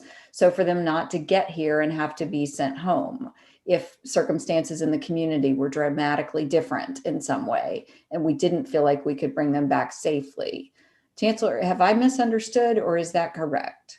We could announce a change to the plan next week. I said, I think you're right, Mimi, the 9th was the date that we said would be the, no later than January 9th is how we have stated that in terms of any significant change to the plan. So that's correct. So when you say significant change to the plan, what does it mean? So at this time, it seems like, and I really commend you all on planning each element, including meals for students, exercises for students. So, if I am a student, and I have had conversations with parents, and they are wondering that if it's all set, what can change on January 9th? I'm just asking you a hypothetical question in terms of what could radically change that a student has to do, like a check on January 9th. That's all I'm wondering about. Yep, I wish we all had that crystal ball. I've been talking to our infectious disease, public health experts, asking them if they have their crystal ball that's working, because believe me, Deb, would all like to have it. So we're just trying to be fair here and say that this is going to be an evolving process over the next several weeks. And we felt that it was fair to give them a date by which they could expect to hear some, any change of plans no later than. So that's that's what we've done. And as I said, we're all doing the best we can with the information that we have at the present time. So is there a chance on January 9th, if there is a viral load, God forbid, that we decide that no, we are not going to reopen because of the viral load? So at this time, we are telling about this positivity rate. I have been to the campus almost every week, and it's empty. So obviously there is not much traffic here. But once we have traffic on campus, students coming in, faculty coming in, everybody coming in, the positivity rate may change. So on January 9th, is there a chance that if you feel that the viral load, the velocity, as we found out in fall, was very high, and of course, we are not hoping any of that to happen, although nationally and around the state, it's a very different trend. Is there a chance that we would say that we will not reopen on January 19th? That's a very simple question. We will be starting classes on January the 19th. I think, Deb, I mean, if, again, Chancellor, please correct me if I'm wrong. I don't want to speak for you, but as I understand all that we've been talking about, I mean, if the ICU was completely full, if we didn't have what we needed to take care of people, if the viral load in the community were huge, I mean, you know, I would imagine, yes, people would be reconsidering that. So that would be a chance. But this entire fall, with 97% occupancy of apartments in our community, with students living on campus, we haven't been over 3%, I don't think, positivity. So while I mean, that could happen, I suppose, if, God forbid, everyone in Orange County quit wearing their mask, I mean, you know, or something like that, or we all go to Mexico and party it up and come back. But no, it doesn't. I mean, I think that would be a date so that people could be adequately notified if there had to be some big change. Is that? I mean, I'm trying to be really blunt so that we can get a date that, again, will be, as I said earlier, we will be working closely with the Department of Health and Human Services, Orange County Health Department, our own experts here, to try to help inform our decisions and any possible change to that plan that might be needed. So again, it's just consistent with what we've been saying for, I think, about 5 weeks now. Thank you. Let's see. David, do you have a question? David Burris? Yes, ma'am. I had a general question for the Chancellor. You spoke about talking about administrative action. You talked about speaking with Chief Perry. And I think one of the things I'm wondering about is with like off-campus parties, off-campus meetings, will we expect the police to get involved to break those up? And if so, what procedures and policies are in place to ensure that students are going to be protected, particularly considering that COVID is one of the two biggest issues of this year, in addition to police procedures? Sure, David. So I'm really proud of the way that our Division of Student Affairs, UNC Police Department have been working to try to address the challenge that you just referenced, because we certainly had challenges early in the fall semester. And Chief Perry's worked closely with Chief Blue here within the Chapel Hill Police Department. They've been patrolling mostly on weekends, doing joint patrols together. And Dr. Johnson can speak probably to the numbers on this because she gets them fairly regularly, the updates, I think on Monday, Tuesday mornings. But I know that we saw a fairly dramatic drop off in the number of citations of gatherings, mass gatherings, and citations that were issued over the course of the semester.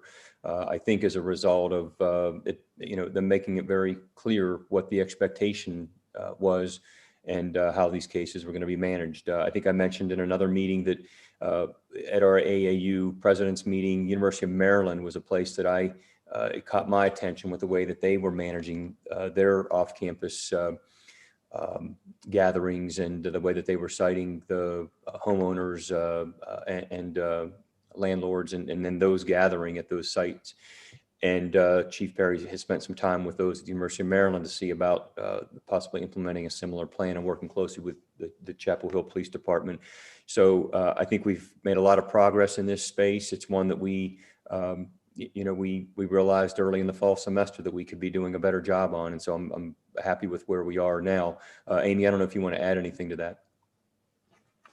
I think you summarized the key points well, Chancellor. It's just a sort of means of a note. I just hit my 4-month mark yesterday. So again, my history with respect to UNC is relatively limited, but I can say certainly from having worked in the field for 25 years, not only do I think our education efforts really had an impact, it's just common in higher education for there to be a spike in sort of reports of violations of university codes of conduct at the beginning of the year. And then once the semester begins and students get engaged in their courses and connected with their responsibilities and their jobs and so forth, that sort of tapers off. So it did follow that sort of natural timeline.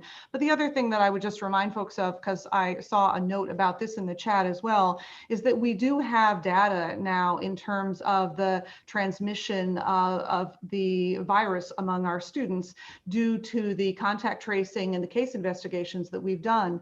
And I just want to reinforce for folks that based on that contact tracing and the information that we have, the vast majority of our cases of positive student cases were not connected to large gatherings or off-campus behavior. They were actually connected to students often in congregate housing or convening with folks that they described in their bubble or in their pod, folks with whom they lived directly. Everyone was, I think, very good. You know, we mentioned that adherence to the community standards among our student population was quite high, and folks really understood and followed the rules well on campus, particularly in class.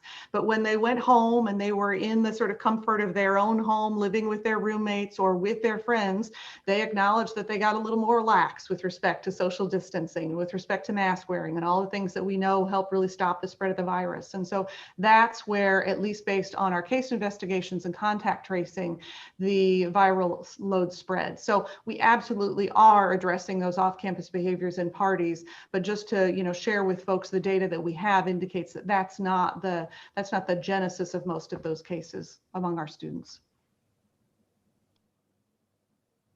I think that sort of begs a question though of how can, if that's the case and we have folks living in dorms, what do we think is different?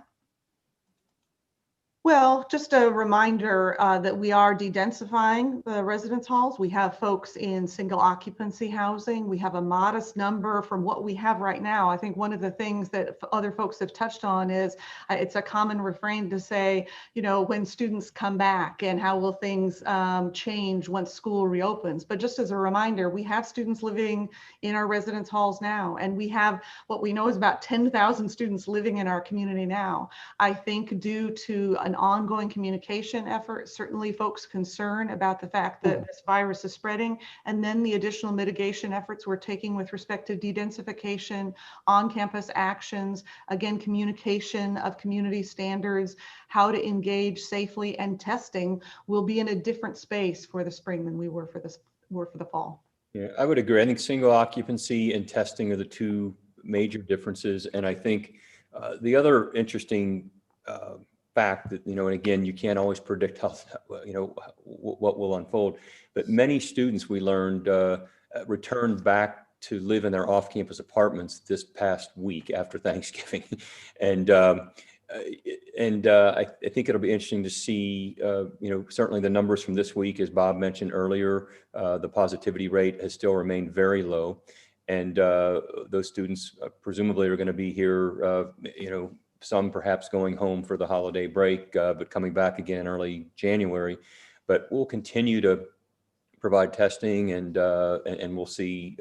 I just think that they are better educated on this now, and I think the behaviors, the behavior modification that we had hoped to have seen early in August, I think has happened throughout the course of this semester, and I'm optimistic, cautiously optimistic, that it'll carry into that spring semester. Can I bring in a question from Poll Everywhere? So these are folks outside of the room. This one says, in the College of Arts and Sciences, top administrators have threatened departments with budget cuts if they do not provide an in-person component in 20 to 30% of their classes. Is this in line with your plans? I mean, so I guess the first question is that true? And what? That's the first I'm hearing of it, but Bob, I don't know if you've been in many of the meetings with. I've met with chairs and I've met with the senior executive deans and the dean of the college, and that's the first that I've heard of that. We have talked about,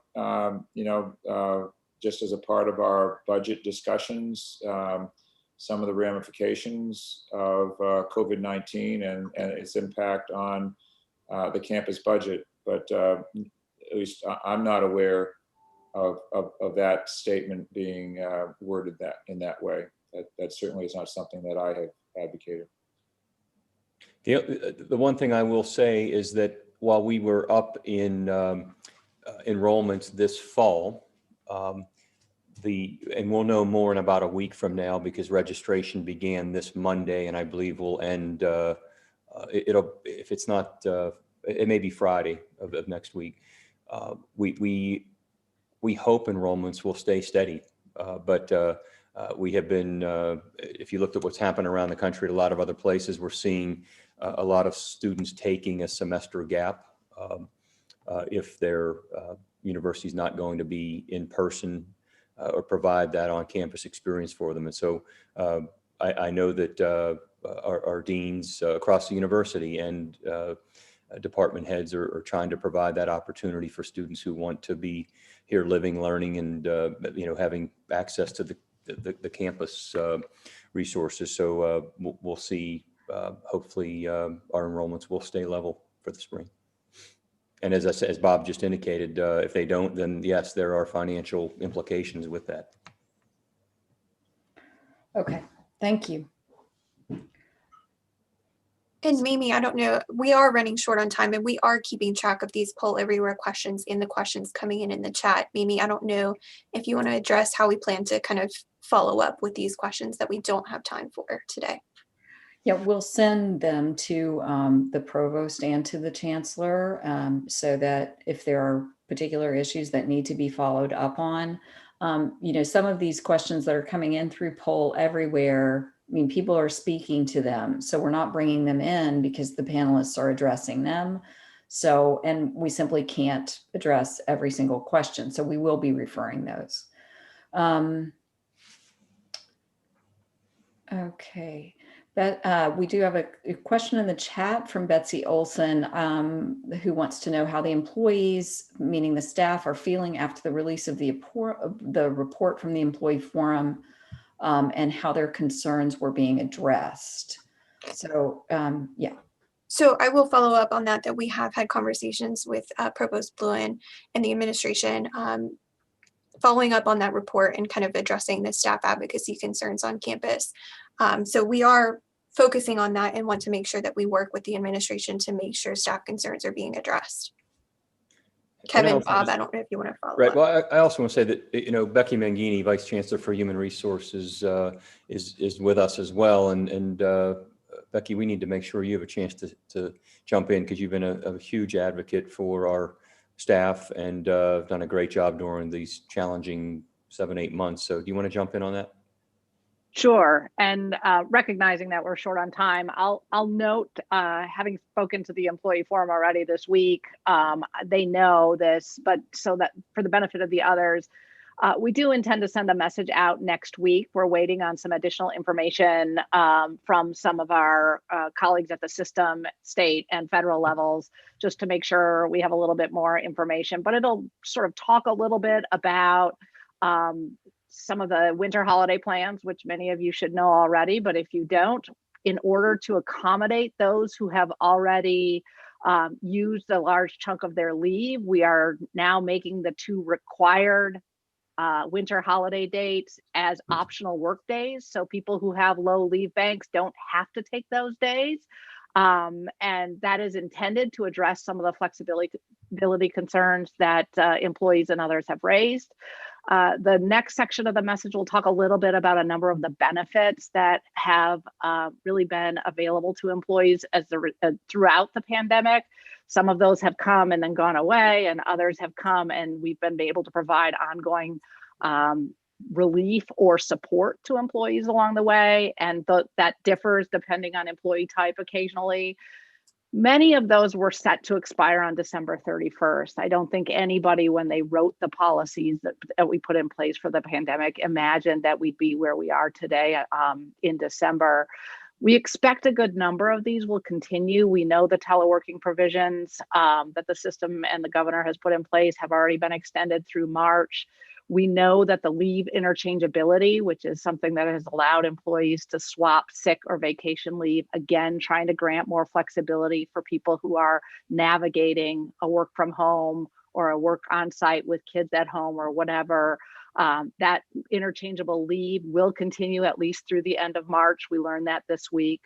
The one that's a really big unknown is the Families First Coronavirus Response Act. That, as you all know, is a federal bill, which provides both emergency sick leave and leave for childcare provisions. That is set to expire on the 31st of December. There is some talk that we could see it included in a continuing resolution at the federal level, but if I could forecast what's happening at the federal level with any certainty right now, I wouldn't be talking to you. I'd be cashing in my winnings elsewhere. So I can't say what will happen, but we'll get you an update just as soon as we have it. And then we're trying to figure out what additional benefits we can provide or resources we can provide moving forward. We have asked the Office of State Human Resources and our colleagues at the Office of State Budget Management whether there's any opportunity to provide some additional mental health leave or vacation days in support of our staff when we have the, they're not called sprinkle days, the pause days. Cluster days in the spring semester. We don't know whether that will be approved, but that is something as a result of the request of the employee forum and the support of the faculty council that we did move forward and make a request for. So there are a bunch of things that are sort of pending, and that would the benefits piece will be the second phase of the message.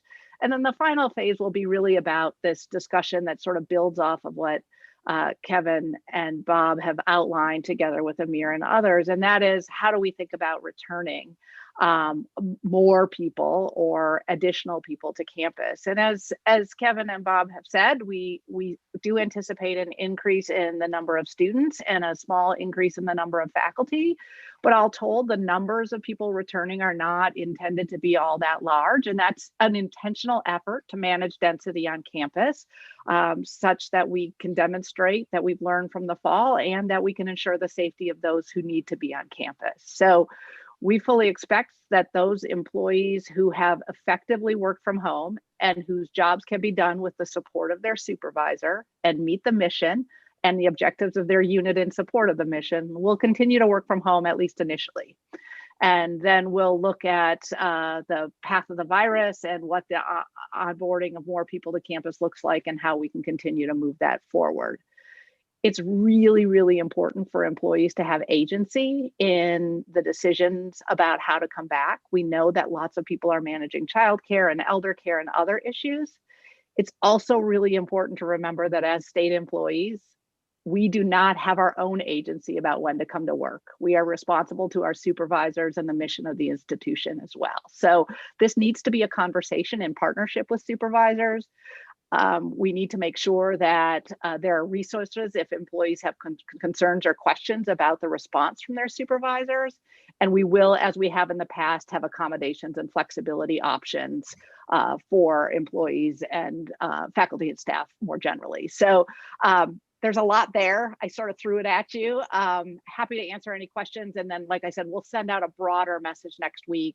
And I think Kevin and Bob made a really good point in saying we're all doing the best we can and recognizing that a lot of this is evolving. In the HR space, I will tell you, every other day we're getting a new message from the system or the state or the federal government, and we're doing our best to keep up on it. But some of those things directly impact this. We got a new message today about face coverings, which might change some of the guidance we've given. And we need to recognize we're telling you exactly what we know at this moment, but some things may change as we move forward as well. And with that, I'll stop and answer any questions you may have. Right. So we are at a little after 5. I mean, this is a really important conversation for myself. I'm happy to hang around and answer, or not answer, but keep the conversation going for a few more minutes. If there are questions that people want to pose, I do want to point out, it sounds like, Becky, you have just answered a question that was in our Poll Everywhere list, which was about when staff would be required to come back to campus. And so it sounds like that's very individualized based on the particular circumstance and of each individual staff member and their supervisor, and whether they can effectively do their work from home. Is that a fair summary? That is a fair summary, with the caveat that much as we did last semester, we asked the deans and vice chancellors to work through a roster outlining for each of their divisions or schools or units who would be coming to campus and who would be working working remotely, based on the expectations for the courses being taught on campus and the support needs of those courses or the research enterprise, depending on which type of work they do. We anticipate sending that out here shortly. Some of this, as it was last semester, is a sequencing game, because we need to know which courses are being taught in person and where, and then what the enrollments look like to know what the support needs to be to make those work. So we are preparing the roster such that we can send them. And then we'll also provide information so people can request flexibilities or accommodations. I think it's probably fair for most employees to assume, if you are expected to support a return to campus class setting in the fall, if you have like an instructional support job or that sort of thing, if that was expected in the fall, you'll likely be expected to come back in the fall. If you are one of the faculty members teaching a course in person, you will be expected to come back. If you have a job that you never were expected to return in the fall, and it was assumed that you would work from home, I think you would anticipate that will likely be the case. Of course, we still want you to have a conversation with your supervisor, but it will not be just a hard date. But we're going to want the people here who need to be here on January 19th, of course. Okay, I am not seeing new questions in the chat right now. I'm looking. There is a question in Poll Everywhere. Will the COVID community service leave expansion be continued? That is a totally fair question. And that is one that we are waiting on an update from the Office of State Human Resources. There are a handful of things that we're still waiting for updates on, and that's why this message is timed with a fingers crossed for next week. But we continue to ask daily for an update from our colleagues at the system, and they are asking daily for an update from their colleagues at the Office of State Human Resources.